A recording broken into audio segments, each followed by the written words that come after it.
Avant tout propos, je voudrais saisir cette tribune pour saluer à nouveau la mémoire de mon compatriote Amadou Makhtar Mbow qui vient de nous quitter. Ancien directeur général de l'UNESCO de 1974 à 1987, il fut un homme d'État émérite et un fervent acteur panafricain de la lutte pour les indépendances. Je félicite M.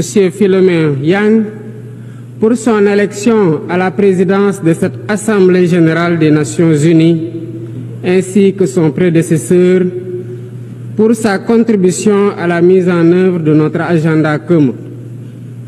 À travers vous, je formule mes vœux de succès dans la conduite de nos travaux.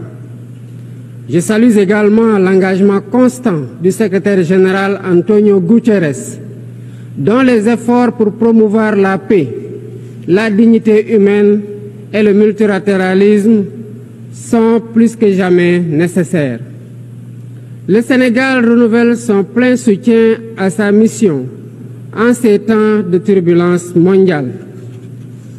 En prenant la parole aujourd'hui, je suis habité d'une conviction profonde: l'unité dans la diversité est la clé pour garantir le développement durable et la dignité humaine pour tous, partout dans le monde.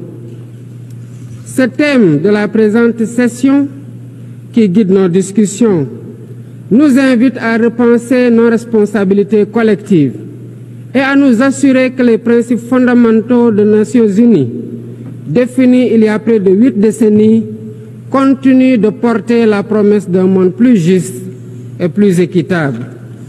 Mesdames, Messieurs, nous vivons dans un monde troublé, où les principes de la Charte des Nations unies, qui prônent l'égalité, la justice et le respect des droits humains, sont chaque jour mis en mal. Les conflits s'étendent, les inégalités se creusent et les crises climatiques aggravent la vulnérabilité de millions de personnes à travers le monde. De surcroît, nous assistons à une remise en cause inquiétante du multilatéralisme, à un moment où l'humanité en a le plus besoin. Le monde doit se regarder en face, sans complaisance. Les valeurs que nous avons juré de défendre sont piétinées dans plusieurs régions du globe. Que l'on soit à Gaza, à Tel Aviv, à Dakar ou ailleurs, chaque être humain est porteur de cette égale dignité, une dignité qui transcende les frontières, les cultures et les appartenances religieuses. C'est notre devoir à tous de veiller à ce que cette dignité soit protégée et respectée pour chaque être humain, sans exception. Ce devoir est l'essence même des Nations unies. Pourtant, nous constatons chaque jour que le droit international, ciment de la paix mondiale, est souvent violé. Des résolutions adoptées par cette Assemblée sont ignorées. En tolérant ces violences répétées, nous foulons aux pieds les principes de la Charte des Nations unies et sapons les fondements même de cette maison de la paix. Jamais les fondements des Nations unies n'ont autant vacillé qu'en ces temps de violence et de peur et d'incertitude. Si nous voulons éloigner le spectre de la guerre et œuvrer à l'avènement d'un monde meilleur, alors il est temps de changer les paradigmes. Il est temps de remettre l'humain au centre de l'agenda international, comme nous y invite le thème de cette session. Monsieur le Président, Mesdames, Messieurs, nous ne voulons plus fermer les yeux sur la tragédie qui se déroule dans le Sahel. Des groupes terroristes sèment la terreur, pillent, tuent les populations civiles innocentes. Cette région, autrefois stable, est désormais en proie à une violence quotidienne, tandis que les Nations unies, particulièrement le Conseil de sécurité, restent trop souvent inertes. De même, nous ne pouvons pas accepter que le Sahel devienne le théâtre de rivalités de puissances étrangères dont les affrontements ne font qu'aggraver la déstabilisation de la région. Je dois rappeler ici que la paix et la sécurité de l'Afrique sont indissociables de la paix mondiale. Il est impératif que le Conseil de sécurité remplisse pleinement son rôle de garant de la stabilité internationale. J'exprime à nouveau la préoccupation du Sénégal face à la situation tragique qui perdure en Palestine. Des générations entières y ont grandi sous l'ombre de l'oppression, privées de leur droit fondamental à un État viable. Le Sénégal, en tant que président du Comité pour l'exercice des droits inaliénables du peuple palestinien, appelle à un cessez-le-feu immédiat et durable. Nous réitérons notre soutien à la solution des deux États, avec Jérusalem-Est comme capitale de la Palestine, conformément aux résolutions pertinentes des Nations Unies. Cette guerre qui n'épargne ni femmes, ni enfants, ni infrastructures vitales est une plaie ouverte sur la conscience internationale. Il est impératif que le droit international humanitaire soit rétabli dans toutes les zones de conflit et que les Nations Unies jouent pleinement leur rôle de médiateur et de garant de la paix. Mesdames et messieurs, la paix n'est pas seulement l'absence de guerre. La paix, c'est aussi la possibilité pour chaque être humain de vivre dans la dignité, de se nourrir, de se loger, de s'éduquer et de recevoir des soins. Or, aujourd'hui, plus de 750 millions de personnes ne mangent pas à leur faim et des millions basculent chaque jour dans l'extrême pauvreté. Ces chiffres éloignent de plus en plus le monde des objectifs de développement durable fixés pour 2030. Nous ne pouvons plus accepter que les mécanismes de gouvernance mondiale continuent de reproduire ces inégalités. Il est alors temps de rompre avec la logique du chacun pour soi et de bâtir un nouveau contrat social global fondé sur la solidarité et la coopération.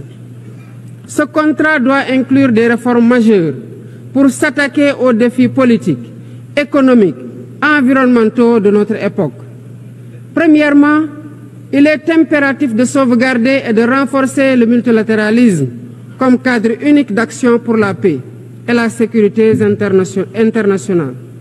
Cela passe par une réforme urgente des institutions mondiales, notamment le Conseil de sécurité, le FMI, la Banque mondiale, afin qu'elles soient plus inclusives et qu'elles reflètent les réalités géopolitiques et économiques actuelles. Le continent africain, en particulier, doit avoir une place plus importante dans ces instances de décision. Deuxièmement, il est temps de corriger les injustices économiques qui freinent le développement de nombreux pays du Sud.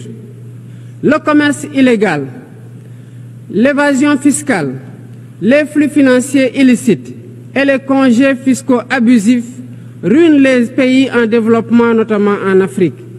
Ces injustices doivent être corrigées pour permettre à tous les pays de participer pleinement au commerce mondial et de bénéficier de la croissance économique. Troisièmement, il est essentiel de garantir avec détermination et d'agir avec détermination contre le réchauffement climatique en respectant le principe de responsabilité commune mais différenciée. Les pays industrialisés responsables historiques des émissions massives de gaz à effet de serre doivent intensifier leurs efforts pour financer une transition énergétique juste et équitable qui ne pénalise pas les pays en développement. Nous devons impérativement protéger notre planète sans sacrifier les droits des nations les plus vulnérables à poursuivre leur développement. Quatrièmement, il est nécessaire de rompre avec toute tentative d'imposer des normes civilisationnelles unilatérales. Depuis son indépendance, le Sénégal a toujours défendu l'égale dignité des cultures et des civilisations. Et cette diversité doit continuer à être la base de la coexistence pacifique entre les peuples. Aucune nation ne devrait imposer aux autres ses pratiques ou ses valeurs comme normes universelles. Le respect des différences est le fondement de la stabilité et de la paix dans le monde. Mesdames et messieurs, le Sénégal est fermement engagé dans cette voie. Nous avons choisi de bâtir un État résolument tourné vers le développement durable avec des initiatives ambitieuses dans des domaines tels que les énergies propres, la souveraineté alimentaire et la gouvernance transparente. Mais nous savons que pour réussir, nous avons besoin de l'action collective et de la solidarité internationale. Aucun pays, aussi puissant soit-il, ne peut relever seuls les défis qui menacent l'humanité. Il nous faut donc agir ensemble, unis dans la diversité, pour construire un avenir où la dignité humaine est respectée, où la justice prévaut et où la prospérité est partagée. C'est par la coopération et le respect mutuel que nous surmonterons les crises qui secouent notre monde. Je vous remercie de votre aimable attention.